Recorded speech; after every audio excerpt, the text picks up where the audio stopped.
আসসালামু আলাইকুম।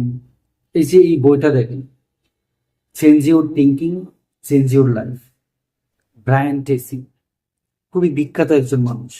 তিনি এই বইয়ে একটা দারুণ কথা বলেছে। তিনি বলেন, একটা জেলখানায় যেমন আসামিকে থাকতে হয়, তেমনি এই আসামিকে ধরে রাখার জন্য সেখানে জেলারকেও থাকতে হয়, একই জেলখানায়।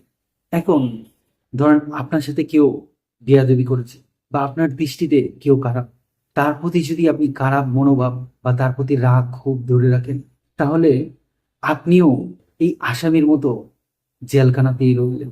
সে খারাপ হয়ে যেমন জেলখানায় থাকবে, আপনি ভালো মানুষ হয়েও এই জেলখানাতেই থাকতে হবে। এখন এখান থেকে মুক্তির উপায় কি? মুক্তির উপায় হলো তাকে মন থেকে ক্ষমা করে দিন। যেদিন আপনি তাকে মন থেকে ক্ষমা করে দিবেন, সেদিন আপনি মুক্ত হয়ে যাবেন। তাই নিজের মুক্তির জন্য অন্যকে ক্ষমা করে দেন। রাসূল সাল্লাল্লাহু আলাইহি ওয়াসাল্লাম প্রতিদিন ঘুমানোর আগে সবাইকে ক্ষমা করে দিতেন।